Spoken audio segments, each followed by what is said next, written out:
Pythagoras was born in about 570 BC, on the island of Samos. Originally, the parents of Pythagoras came to Delphi for merchandise. His father inquired of the Delphic prophet concerning his voyage to Syria.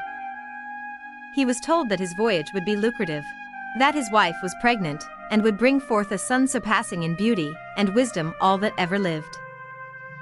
That the child would be of the greatest advantage to the human race, and in everything about man's life.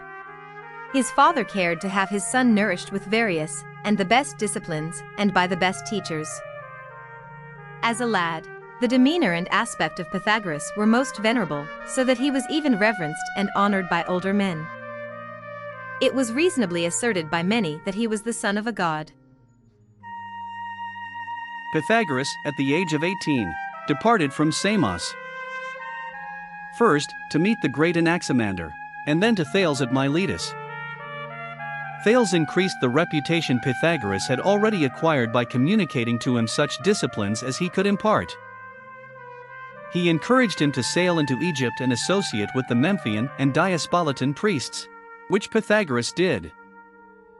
He studied in Egypt for 22 years. By the time he left Egypt, he was 56 years old, and he returned to Greece. Pythagoras did not believe in killing animals. It is said that Pythagoras detained the Daunian bear, which had most severely injured several of the city inhabitants. He gently stroked the bear with his hand for a long time, fed it with maize and acorns, and compelled it by an oath. It should no longer touch or harm any living thing. Then he dismissed it. The bear immediately hid in the mountains and woods and was never seen from that time again. In Sybaris, many accounts tell us that he caught a deadly serpent but also dismissed it and let it go, unharmed. Pythagoras was admired by all Greece, and the best of those came to Samos on his account, so that they might participate in his erudition. He taught physics, mathematics, geometry, ethical philosophy, and logic. He delivered all various disciplines, and the most excellent sciences. The citizens likewise employed him in all their embassies and compelled him to unite with them in the administration of public affairs. However, Pythagoras decided that it was not the best thing for him to do. Instead, he decided that Italy was the place to be, where men well disposed to learning were found in the greatest number. On his arrival at Crotona, he had many followers, amounting to almost 600 of them. Some of the Pythagoreans were political characters and adapted to govern. They were the guardians of the laws and ruled over certain Italian cities, unfolding to them and counseling them to adopt the most extraordinary measures, but abstaining from public revenue. He rejected all flatulent food.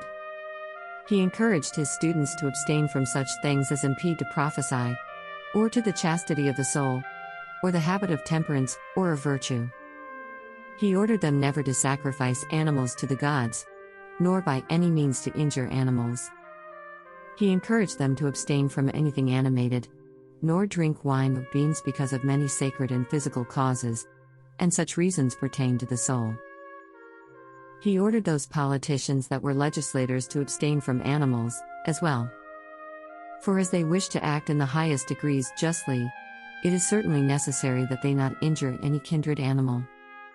Since how could they persuade others to act justly, if they were detected in indulging in insatiable avidity by partaking of animals that are allied to us? He said that it is requisite to be purified from all maledictions, whether it is lamentable, or that which excites hostility, and whether it is reviling, insolent, or abusive.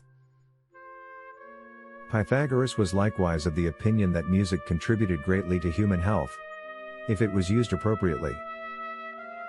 He used music in the place of medicine. There were certain melodies devised as remedies against the passion of the soul, and against despondency and lamentation. He employed other melodies against rage and anger, and every aberration of the soul. He invented harmonic science and harmonic ratios. He predicted earthquakes, rapid expulsions of pestilence, violent winds.